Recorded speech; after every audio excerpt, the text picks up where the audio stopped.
سلمان بخاری کی کتاب دورنگا سے ان کی کہانی ٹیل آف انسی۔ انسی مچھلیوں میں سب سے جدا تھی۔ جب وہ بہت چھوٹی سی تھی تبھی سے اس کے دل میں یہ ننھی خواہش بیدار ہو گئی تھی کہ وہ اس اندھیرے سمندر سے ایک روز باہر نکل کے دیکھے گی۔ اس نے اپنی ماں سے ایک روز پوچھا، ماں کیا کبھی ہم سمندر کے اس تاریک گوشے سے باہر نکلے ہیں؟ اس کی ماں اور باپ اس کی بات سن کے حیران رہ گئے۔ انسی، تو نے ایسا سوچا بھی کیسے؟ کیا تو نہیں جانتی سمندر کے باہر کچھ بھی نہیں ہے، جو کچھ بھی ہے بس اسی سمندر میں ہے، اور ہمارے لیے تو یہی علاقہ پرامن ہے جہاں ہم بڑی بڑی مچھلیوں کی خوراک بننے سے بچ سکتی ہیں۔ اور ہاں خبردار اگر تو نے کبھی ایسا سوچا بھی کہ یہاں سے باہر نکلا جائے۔ انسی کی ماں نے اسے گھورتے ہوئے سختی سے کہا۔ انسی نے اپنی ماں کی بات سنی انسنی کر دی اور اپنے خواب کی تکمیل کی ترکیبیں سوچنے لگی۔ پھر ایک روز وہ اندیکھی منزل کی تلاش میں اوپر کی جانب تیرنے لگی۔ باقی مچھلیوں نے دیکھا کہ وہ ایک تھی جو سب سے الگ اپنی دھن میں اوپر کی جانب تیرتی چلی جاتی تھی۔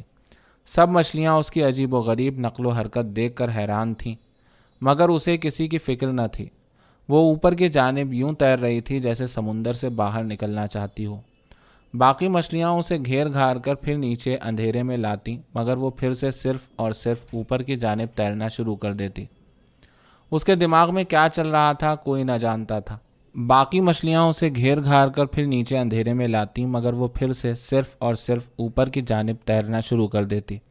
اس کے دماغ میں کیا چل رہا تھا کوئی نہ جانتا تھا۔ سب مچھلیاں جانتی تھیں کہ اوپر صرف موت ہے، سمندر ہی ان کی کل دنیا تھی، سمندر ہی ان کی کل کائنات، وہ کبھی اس سے باہر نہ نکل سکتی تھیں۔ مگر یہ سارے خوف انسی نامی مچھلی کو اوپر جانے سے باز نہ رکھ سکے۔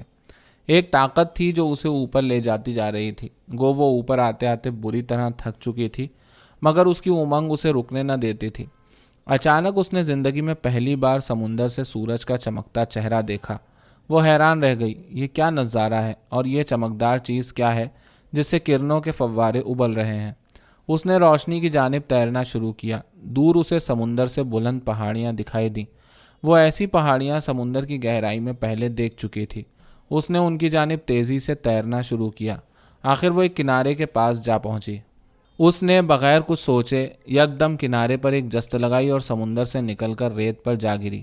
چند لمحے اسے لگا اس کا سانس بند ہو جائے گا، مگر اس نے خود سے کہا، نہیں، میں نہیں مروں گی۔ اچانک اس کی سانس بحال ہو گئی۔ اس نے ساحل کی نمکین ریت کو چاٹا تو وہ اسے بھلی لگی۔ وہ چند گھنٹے وہیں ساکت پڑی رہی۔ اس نے خود سے کہا کہ وہ آج کے بعد زندہ سمندر میں واپس کبھی نہ لوٹے گی اور آگے جا کر ان درختوں کی کھال ضرور چکھے گی۔ اس نے اپنے پورے جسم کی طاقت اپنے تلووں پر لگائی۔ اسے محسوس ہوا شاید اس کے چھوٹے چھوٹے پاؤں نکل رہے ہیں۔ اس نے انہیں پیچھے کی جانب پورے زور سے کھینچا۔ وہ کچھ آگے کی طرف بڑھنے میں کامیاب ہو گئی۔ وہ آہستہ آہستہ آگے کی جانب رینگ رہی تھی۔ وہ بہت خوش تھی کہ وہ زندہ ہے، سانس لے رہی ہے اور آگے کی جانب بڑھ سکتی ہے۔ وہ آہستہ آہستہ درخت کی چھال کے پاس پہنچ گئی۔ اس نے اگلے 2 دن درخت کی چھال کھائی جو اسے بہت بھلی لگی۔ اب اس کے جسم میں طاقت بڑھ رہی تھی۔ اس نے کوشش کی کہ اپنے آگے کے پروں کو بازوؤں اور ہاتھوں میں بدل دے۔ اس نے اپنے ذہن کو مجبور کیا کہ ان چپو جیسے پروں کا اب کوئی کام نہیں، انہیں کسی بھی حال میں بازو اور ہاتھوں میں بدلنا ہوگا تاکہ وہ درخت کی چھال کو ذرا اور اوپر سے پکڑ سکے اور زیادہ سیر ہو کر کھا سکے۔ اس نے اپنے پورے جسم کا زور لگایا اور اچانک اس کے چھوٹے چھوٹے ہاتھ باہر نکل آئے۔ اب وہ زیادہ تیزی سے رینگ کر ہر طرف آگے بڑھ سکتی تھی، مگر اس کا سر اتنا چھوٹا اور جسم اتنا لمبوترا تھا کہ اسے خشکی پر نقل و حرکت میں کافی دقت کا سامنا تھا۔ اس نے سوچا اسے اپنے آگے اور پیچھے کی ٹانگوں کو کسی بھی حال میں لمبا کرنا ہوگا تاکہ وہ زیادہ دور تک دیکھ سکے۔ اس نے چند دن کی ورزش کے بعد اپنی ٹانگوں اور ہاتھوں کو جیسے تیسے لمبا بنا لیا۔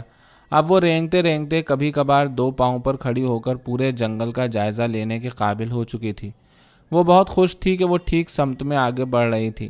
وہ اکیلی پورے جنگل میں گھومتی اور خوب موج مستی کرتی۔ اس کے ہاتھ پاؤں آہستہ آہستہ بڑھنے لگے تھے اور جسم قوی ہو رہا تھا، اور اب اس کی ریڑھ کی ہڈی جب وہ سیدھی کھڑی ہوتی تو زیادہ درد نہ کرتی، تاہم اب بھی وہ کچھ ٹیڑھی تھی۔ اس نے محسوس کیا اگر وہ سیدھی کھڑی رہے اور آگے بڑھے تو وہ زیادہ دور تک دیکھ سکتی تھی۔ گو کہ اس کی رفتار رینگنے کی نسبت کم ہو جاتی تھی، مگر سیدھا کھڑا ہونے میں اسے اچھا احساس ہوتا۔ اب وہ درختوں کی چھال کے بجائے ٹہنیوں پر لٹکے پھل شوق سے کھانے لگی۔ اس کے جسم میں طاقت زیادہ بڑھنے لگی، وہ زیادہ پیشاب اور پاخانہ کرتی اور زیادہ پھل کھاتی۔ اس کے جسم کی کھال آہستہ آہستہ بدلنے لگی تھی۔ اس نے دیکھا کچھ روز میں اس کے پورے جسم پر ہر طرف بے تحاشا بال اگنے لگے تھے، جنہیں چھو کر اسے ایک عجیب قسم کی لذت کا احساس ہونے لگا۔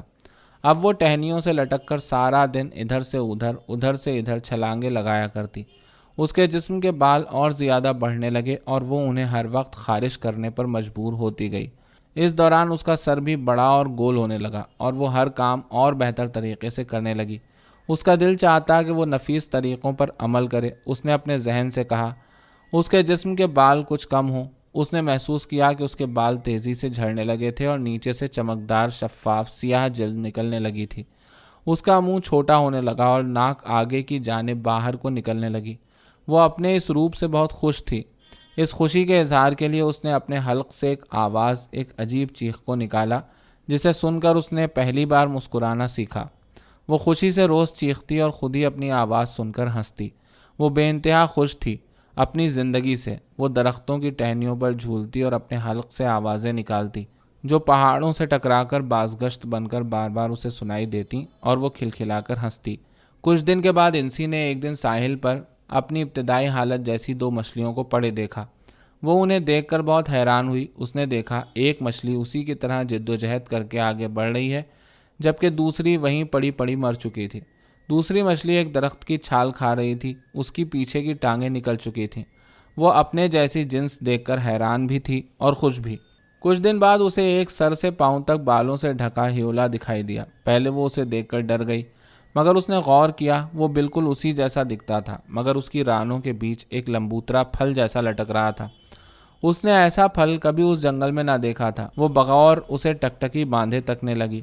اب اس سے اور صبر نہ ہو رہا تھا۔ اس نے ایک جست لگائی کہ وہ پھل اس ہیولے سے چھین کر کچا چبا جائے۔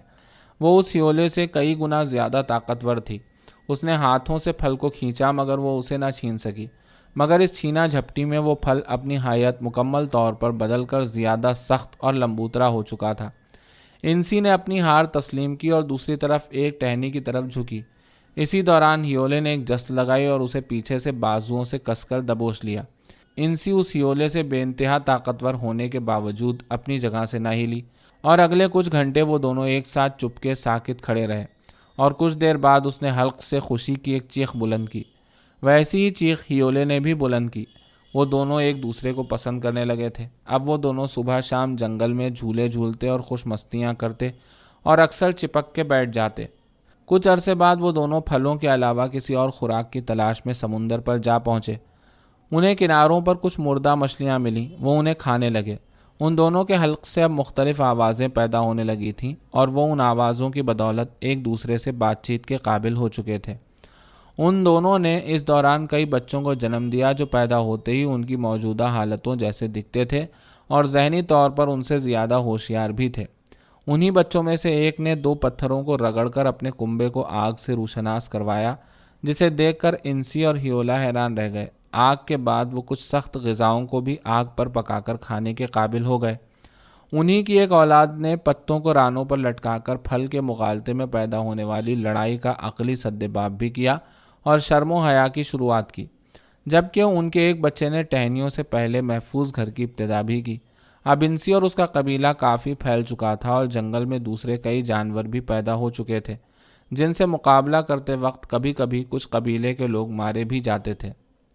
حفاظت کے لیے تیز دھار پتھر کے اوزار انسی کی اولاد نے بنائے اور شکار کی ابتدا کی۔ انسی کے کنبے کی زندگی پہلے سے بہت زیادہ سہل اور اطمینان بخش گزر رہی تھی۔ انسی بہت خوش تھی اور کافی بوڑھی ہو چکی تھی۔ اس نے اپنے بچوں کو وصیت کی کہ اس کے مرنے کے بعد اس کا لاشا سمندر میں فلاں جگہ سمندر برد کر دیا جائے۔ کچھ دن بعد جب بخار سے انسی کی موت واقع ہوئی تو اس کی اولاد نے اسے اسی مقام پر سمندر برد کر دیا۔ جب اس کی لاش سمندر کی گہرائی میں پہنچی تو اس کی ماں اس کی خوشبو سونگتی اس کے پاس پہنچ گئی۔ اس نے اسے مخصوص سانس دے کر ایک خاص عمل سے گزارا اور پھر سے کسی طرح زندہ کر دیا۔ انسی اپنی ماں کے گلے لگی اور خوب روئی اور اسے سب رودات سنائی۔ اس کی ماں کو اپنے کانوں پر یقین نہ آیا کہ کیا واقعی اس سمندر سے باہر بھی کوئی دنیا ہے جہاں ایک سورج نکلتا ہے اور لہلہاتے پیڑ پودے، خشک زمین اور پہاڑ موجود ہیں۔ وہ یہی سمجھتی تھی کہ جو لوگ بھی بلندی کی جانب اٹھتے ہیں مارے جاتے ہیں۔ اس کی ماں نے وعدہ کیا کہ وہ بھی اس دیس میں جائے گی اور انسی اسے وہاں لے کر چلے۔ انسی نے اپنی ماں اور باپ کو ساتھ لیا اور وہ تینوں بلندی کی جانب اٹھنے لگے۔